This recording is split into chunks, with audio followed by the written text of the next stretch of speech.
Nagpositibo ang asawa ug anak ni patient 6783 nga taga Cagayan de Oro City. Atong sayron ang dugang detalye niini pinaagi sa live report ni Cyril Chavez. Cyril.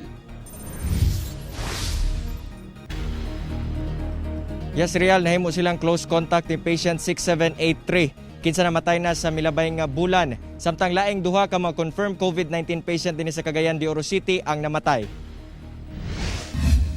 Gikumpirma sa otoridad nga nagpositibo sa COVID-19 ang asawa ug anak ni patient 6783 nga taga Pinikitan, Barangay Kamamanaan dinhi sa Cagayan de Oro City. Kini human nga nahimo silang close contact sa mong pasyente.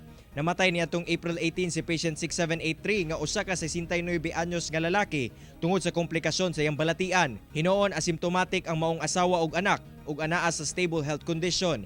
Ana sila karon sa City Isolation Units nga gitagana sa LGU. Samtang duha ka mga COVID-19 confirmed patient nga taga Cagayan de Oro City ang namatay. Usa niini ang 61 anyos nga babaeng taga Barangay Carmen nga namatay sa milabayng gabii. Na-admit kini sa NMMC niadtong May 1 tungod sa ubo ug lisod sa pagginhawa. Namatay sab kagahapon sa buntag ang 21 anyos nga lalaking taga Barangay Lumbia tungod sa acute respiratory illness ug komplikasyon sa COVID-19. Duna sab kini samad tungod sa aksidente sa sakyanan. Ulahing nagpositibo sab sa COVID-19 ang usa ka lalaki nga seafarer nga mikanaog sa Osami City gikan sa Manila. Hinoon ana sa maayong kahimtang ang mga pasyente ug samtang ang naka-quarantine. Sa kinatibuk-an, misaka na ngadto sa 18 ang mga kumpirmadong kaso sa COVID-19 sa Region 10. Samtang 7 ang namatay ug 6 ang naka-recover. Barangay o sa mga sityo nga diin dunay na konfirmar nga bag-o nga mga COVID-19 positives, especially dito sa barangay sa Kamamanaan o sa barangay sa Carmen. So atong ipadayon dito, atong ipahigayon ang isa ka masusing ILI survey. Nakabsan sab sa iyang kinabuhi karong buntaga ang usa ka 47 anyos nga babaeng suspected COVID-19 patient nga taga Barangay Makabalan. On and off fever and body malaise. So we admitted this patient due to with the diagnosis of community-acquired pneumonia high risk.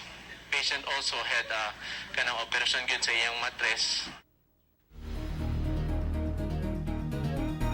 Real aduna na strict contact tracing nga ginahimo ang City Health Office karon aron masuta kung kinsa ang mga posibleng nataptan sa maong mga nagpositibong pasyente. Samtang aduna kita impormasyon nga nadawat karon nga ang head sa Infectious Diseases Cluster sa Department of Health Region 10 nga si Dr. Ian Gonzalez gipailawom karon sa 14-day mandatory quarantine human nga iyang nakahinabi kining asawa ug anak ni patient 6783. Real. Okay, daghang salamat Cyril Chavez.